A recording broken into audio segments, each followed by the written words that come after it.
Details చూద్దాం. డిఎస్సీలో అవకతవకలపై YCP ఎప్పుడూ పోరాడుతూనే ఉంటుందని వైసీపీ నేత అంబటి రాంబాబు అన్నారు.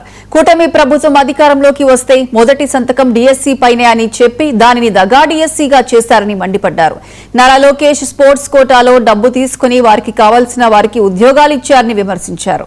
గతంలో 47వ జీవో ఉంటే దాన్ని తొలగించి కొత్తగా 4వ జీవో తీసుకురావడం వెనుక ఆంతర్యం ఏంటని అంబటి ప్రశ్నించారు.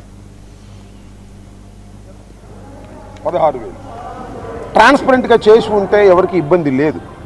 ముందుగా వేసుకున్న పథకం ప్రకారం తమ వాళ్ళని ఈ ఉద్యోగాల్లో నియామకాలు చేయాలనేటువంటి ఒక కుట్రపూరితమైన దురుద్దేశంతో సాక్షాత్తు రాష్ట్ర విద్యాశాఖ మంత్రి పాల్పడ్డాడు.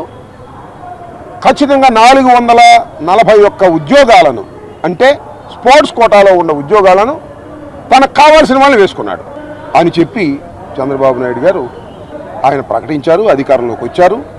సరే, మొదటి ఎంబట చేయకపోయినా 1 సంవత్సరంన్నర తర్వాత సంవత్సరానికో డిఎస్సి పరీక్షలు నిర్వహించారు. ఈ డిఎస్సి పరీక్షల కోసం 3,50,000 మంది చదువుకున్న వాళ్ళు ఎదురు చూస్తున్నటువంటి సందర్భం. దానిలో 1,600 పోస్టులు ఉన్నాయి. ఈ 1,600 పోస్టులు నింపేటటువంటి కార్యక్రమం చేశారు. ట్రాన్స్పరెంట్గా 16,000, అంతేనా? 16,000 ట్రాన్స్పరెంట్గా చేసి ఉంటే ఎవరికి ఇబ్బంది లేదు. ముందుగా వేసుకున్న పథకం ప్రకారం తమ వాళ్ళని ఈ ఉద్యోగాల్లో నియామకాలు చేయాలనేటువంటి